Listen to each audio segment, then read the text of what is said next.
అందరికీ నమస్కారం. Welcome to hit TV. నేను నరేష్. ఈరోజు హిట్ టీవీ స్టూడియోలో ప్రముఖ జ్యోతిష్యులు, అమ్మవారి సేవకులు, గణపతి దత్త ఉపాసకులు మురళీధర శర్మ గారు ఉన్నారు. మాట్లాడదాం. గురువుగారు నమస్కారం. మహాదేవ శ్రీమంత్. గురువుగారు, చాలా మందికి సందేహం, ఒక గుడికి వెళ్ళినప్పుడు, ఒక ఆలయానికి వెళ్ళినప్పుడు ముందుగా నవగ్రహాలను దర్శించుకుంటారు. కానీ ముందుగా కాళ్ళు కడుక్కొని నవగ్రహాలను దర్శించుకోవాలా? లేదా నవగ్రహాలను దర్శించుకున్న తర్వాత కాళ్ళు కడుక్కోవాలా? అనేది చాలా మందికి సందేహంగా ఉంటది. అయితే చాలా వరకు నవగ్రహాలను పూజించిన తర్వాత కాళ్ళు కడుక్కొని ఇతర భగవంతులని ప్రదక్షిణ చేయాలి గుడి చుట్టూ అని చెప్పేసి. అసలు ఈ నవగ్రహాలంటే ఆ నవగ్రహాలతో ఉన్నటువంటి దోషాలు ఏంటి గురుగారు? నవగ్రహాలను ఖచ్చితంగా పూజించాలా? అసలు ఎందుకు నవగ్రహాలను పూజించాలి? దేవుళ్ళను పూజిస్తే సరిపోదా అనేది చాలా మంది సందేహం ఉంటది. ఓకే. సో ఎందుకు పూజించాలంటారు ఈ నవగ్రహాలని? నవగ్రహాలు అంటేనే సాక్షాత్తు ఈశ్వరుని స్వరూపం. అన్నీ కూడా కంప్లీట్గా. ఓకే. సూర్యుని దగ్గర నుంచి కేతు వరకు, అంటే రాహుకేతువులు ఛాయాగ్రహాలుగా చెప్పబడుతూ ఉంటవి. సో రాహుకి ఏమిటి అంటే తల, కేతువుకి ఏమిటి అంటే మొండెం భాగం. అంటే రాహువుకు ఎవరి జాతక రీత్యా కొన్ని స్థానాలలో ఉండకూడని స్థానంలో కానీ కొన్ని గ్రహాలతో కలిసి ఉంటే మనిషికి కోరిక పుట్టేది ఎక్కడి నుంచి? ఈ పై భాగం నుంచి. తల చూస్తేనే ఇది తాగాలని, తినాలని, అనుభవించాలని అనేటువంటి ఆలోచనలు మైండ్. రాహువు అంటారు తల అంటే. తల అంటే రాహువు కాదు, అంటే మనకు ఆ కోరిక అనేటువంటిది ఇంకా ఇంకా ఇంకా అనేటువంటి విధంగా ప్రేరేపించేటువంటిదే రాహువు. ఈ కింది భాగం కేతువు. కొందరికి ఇక్కడ నుండి ఈ కింది భాగం దోషపూరితమై ఉంటుంది. ఓకే. అంటే ఎట్లా అంటే బక్కగా ఉండడము, లావు ఉండడము. లావు ఉంటే పీసీఓడి ప్రాబ్లమ్స్. ఈ బక్కగా ఉండే వాళ్ళకు కూడా పీసీఓడి ప్రాబ్లమ్స్ ఉంటుంది. పీసీఓడిలు ఇంకా లైక్ థైరాయిడ్, స్టమక్ రిలేటెడ్గా మనకు గర్భసంచికి థైరాయిడ్, ఇలాంటివి కూడా ఉంటుంది. కొందరుకి కొంత ఎంత తినాలో అంత తినాలి. ఎక్కువగా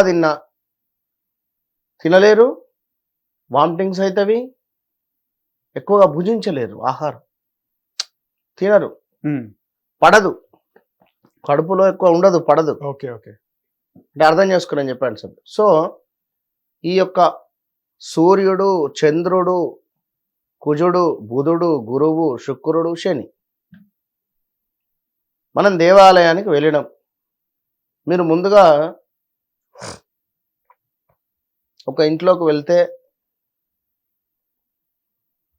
ఇంటి పెద్ద మనిషిని కలుస్తారా, పిల్లలను కలుస్తారా, ఇంటి బయట వాచ్మెన్ కలుస్తారా? ఇంటి పెద్ద మనిషిని. అంతే, సింపుల్. దేవాలయం ఎవరిది? అమ్మవారి దేవాలయం, శంకరుని దేవాలయం, వెంకటేశ్వర స్వామి దేవాలయం, గణపతి దేవాలయం. కాళ్ళు కడుక్కొని లోపలికి వెళ్ళాలి. కాళ్ళు దేనికి కడుక్కోవాలి? ఇప్పుడే స్నానం చేసిన, మా ఇల్లు ఇక్కడే 4 అడుగుల దూరంలో ఉంటుంది, 4 అడుగుల దూరంలో ఉంటుంది ఇల్లు. నేను ఎందుకు కాళ్ళు కడుక్కొని రావాలి?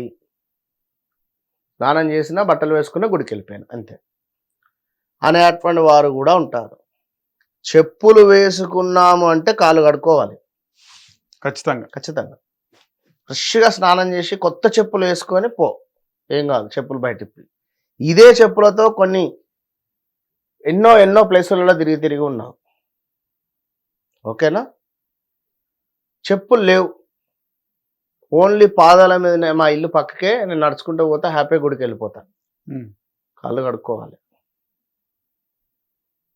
గోర్లు తీసి పారేసే వాళ్ళు ఉన్నారు, ఈ వెంట్రుకలు దూసుకొని తిప్పి పారేసేటోళ్ళు ఉన్నారు, ఎవడో నిమ్మకాయని తిప్పి పారేసేటోళ్ళు ఉన్నారు, రోడ్డుపై ఉమ్మేవారు ఉన్నారు, ఎన్నో జరుగుతున్నారు. మీరు దేని మీద అడిగేసారో మీకే తెలియదు. అయ్యో ఒక చీమ మీద వేసారో అది చచ్చిపోయిందో మీకేం తెలుసు? సో కాళ్ళు కడుక్కొనడము మనకు సురక్షితము. అసలు అన్నిటికంటే మన మనస్సు అనేటువంటిది ప్రశాంతంగా ఉండాలి. మన మనస్సు అనేటువంటిది శుభ్రంగా ఉండాలనేది గమనించుకోండి. రైట్. గుడికి ఎంటర్ అయ్యారు, ధ్వజస్తంభానికి నమస్కారం చేసుకోవాలి. ప్రధాన మూల విరాట్ నమస్కరించుకొని ప్రదక్షిణ స్టార్ట్ చేయాలి. నవగ్రహాలను కలుపుకోకుండా ప్రదక్షిణలో ఒక 3, 5, 7, 9, 11, 21, 54, 108 మీ ఇష్టం. ప్రదక్షిణాలు చేసి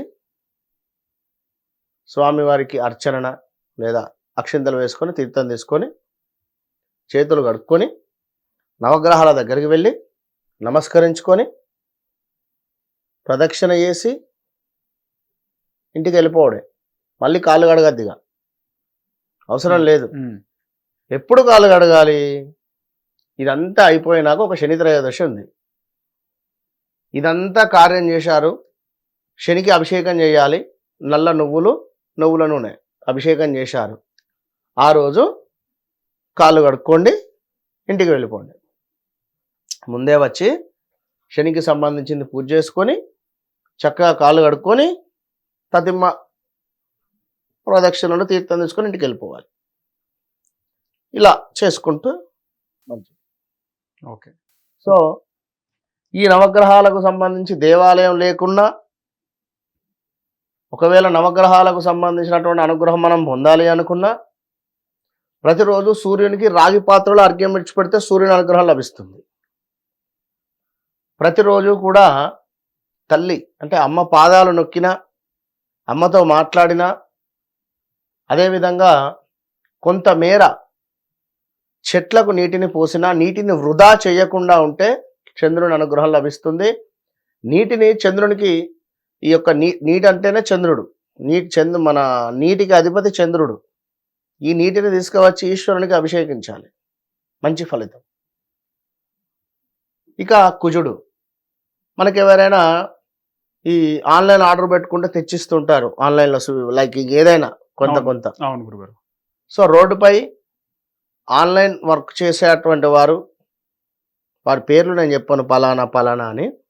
సో ఆన్లైన్లో ఏదో ఫుడ్డో లేదా ఇంకేదో సరుకులో నిత్యావసరాలు ఏదో ఆర్డర్ పెట్టుకునేటువంటి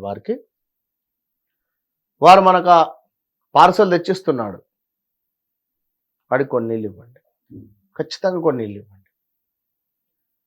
కుజునికి సంబంధించినటువంటి అనుగ్రహం లభిస్తుంది 100%. ఒక బాటిల్ వారికి ఇచ్చేసేయండి, వాటర్ బాటిల్. బుధుడు, ఇంట్లో చెట్లకు నీటిని పోయాలి, నీటిని పట్టండి చెట్లకు. ఏదో ఒక్క చెట్టు కన్నా కొన్ని నీళ్ళు పోయండి, బుధుని అనుగ్రహం లభిస్తుంది. గురువు, ఏదైనా దేవాలయంలో వాటర్ని డొనేట్ చేయడం కానీ, బ్రాహ్మణులకు కొంత వాటర్ని ఇవ్వడం కానీ, గురు బలం పెరుగుతుంది దీనివల్ల. సో శుక్రుడు, స్త్రీమూర్తులకు కొంత, స్త్రీమూర్తులు అంటే ఎవరు? ఇంట్లో ఉండేటువంటి ఆడవారు కానీ, బయట ఎక్కడైనా పని చేసుకునేటువంటి వారు కానీ, మర్యాదపూర్వకంగా ఒక అమ్మవారు రూపకంగా భావన చేసుకొని వారికి కొంత నీటిని డొనేట్ చేయాలి. శని, హాస్పిటల్లో రోగులకు కానీ, హాస్పిటల్లో వర్క్ చేసేటువంటి వారికి కానీ నీటిని డొనేట్ చేయాలి.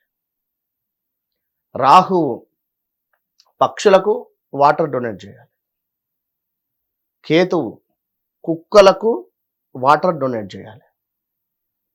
ఇది సింపుల్గా నవగ్రహాలకు సంబంధించి కేవలం నీటితోనే మీకు అనుగ్రహం లభిస్తుంది, సత్ఫలితాలు వస్తాయి. కనుక ఈ టైప్ ఆఫ్ రెమెడీస్ ఎవరు చెప్పరు. రైట్ గురుగారు, మంచి రెమెడీస్ చెప్పినారు. ధన్యవాదాలు గురుగారు.